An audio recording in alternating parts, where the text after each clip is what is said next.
Magandang umaga, Malacanang Press Corps. Welcome sa ating press briefing ngayong araw.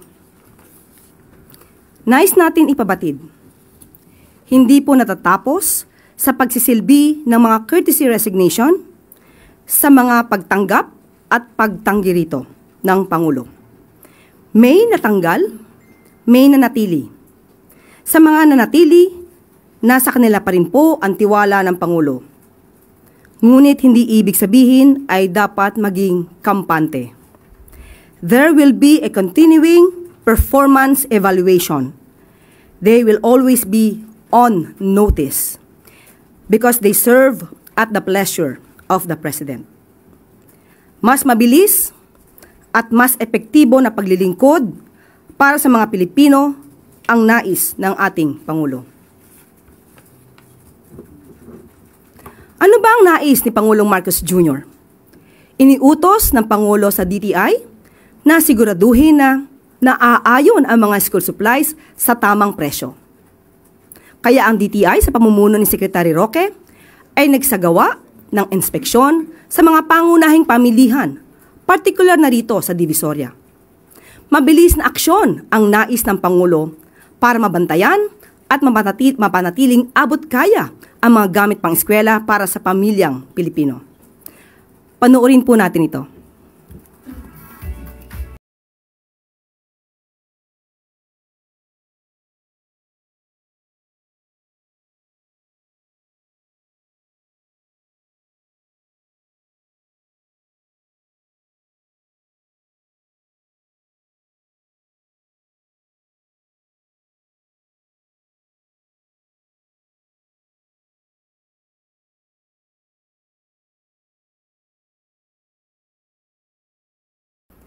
Samantala, naglabas din ng price guide ang DTI para magabayan ang ating mga mamimili sa tamang presyo ng school supplies ngayong papalapit na po ang pasukan. Ayan po at naka-flash sa ating screen ang mga guide patungkol po sa presyo. So makikita sa guide na yan na bumaba ang presyo ng 29 school items mula piso hanggang 10 piso kumpara nung nakaraang taon. Nandyan din po ang presyo ng pinakamura at ang pinakamurang school supplies per category. So konsultahin na lang po natin ang listahan na yan at makikita po sa website ng DTI para makapili ng maayos at murang gamit ang inyong mga anak.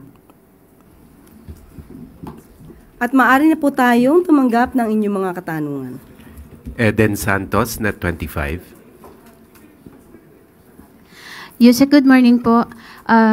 Kaugnay lang po ng NCAP, na ipinatutupad po ngayon ng MMDA. Wala po bang plano ang Pangulo na ipag-utos po yung pagsasaayos ng mga road and traffic signs para po mas mapahusay pa yung implementation po ng NCAP? Ang Pangulo po ay hindi natatapos lamang sa pagpaplano. Ngayon po ay umaaksyon po ang MMDA dyan, umaaksyon din po ang DPWH, at ang sabi rin po ng DOTR Secretary na si Sec Vince Tison ay tumutulong din po siya patungkol po dyan. So we're expecting po na sa mga susunod na araw ay may mga gagawing mga kalsada, aayusin po yung mga nabubura ng mga road signs at saka po yung mga timer sa ating mga traffic lights. Patuloy po ang pag-aayos po nito, hindi lamang po dahil sa NCAP, noon pa po inaayos-ayos na rin po ito. Thank you po. Chloe Hofana, B-World Online. Good morning po, Yusek. Tariff updates lang po. The U.S. set the deadline for its trading partners to provide their best offer on trade negotiations yesterday, June 4. According to a Reuters story, the U.S. is asking countries to list their best proposals in a number of key areas, including tariff and quota offers for the purchase of U.S. industrial and agricultural products and plans to remedy any non-tariff barriers. So, question po, Yusek, has the Philippines received the letter? And if so po, has the government submitted its response? Okay.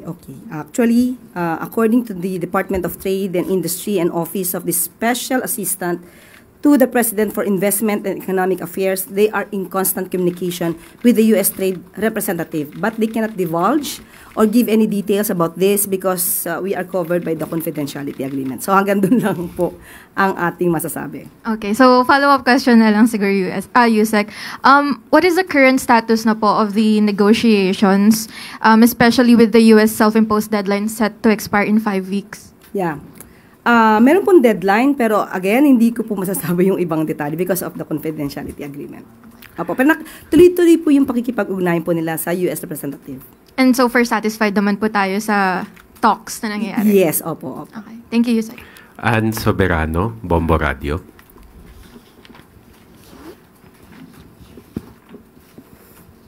Yusek, good morning. Kahapon po kasi pinagtibay na ng House of Representatives ang sa third and final reading ang legislated wage hike na 200 pesos. Pero prior to that, Yusek, nagkaroon po ng meeting si Pangulong Marcos with the labor groups. Ibig sabihin po ba nito may basbas kay Pangulong Marcos yung 200 pesos legislated wage hike?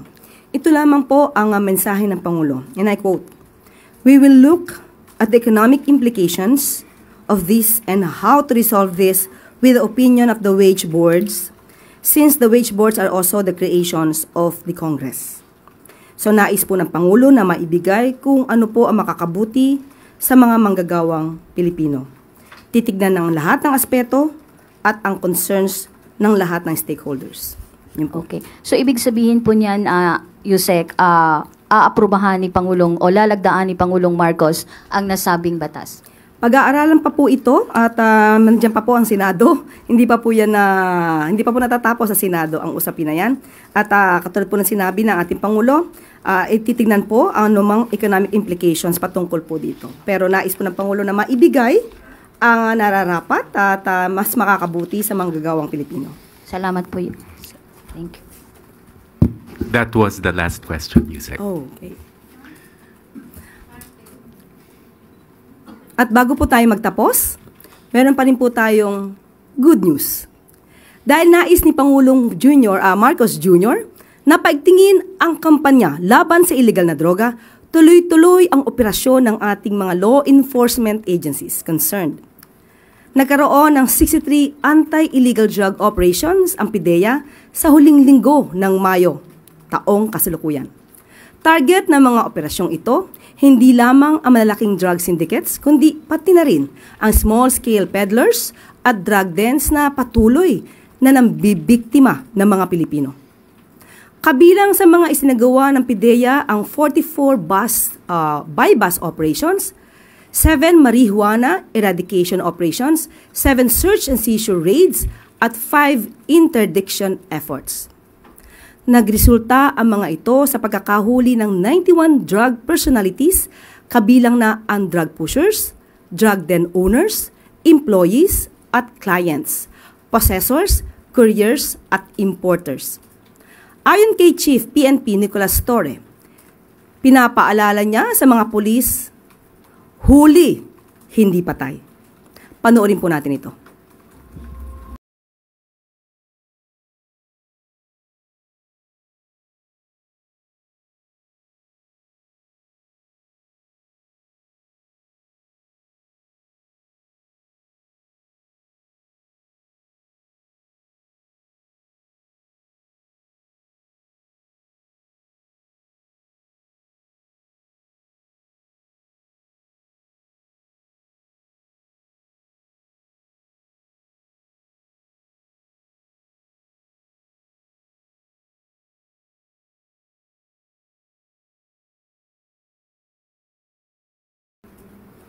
At dito na po nagtatapos ang ating briefing ngayong araw.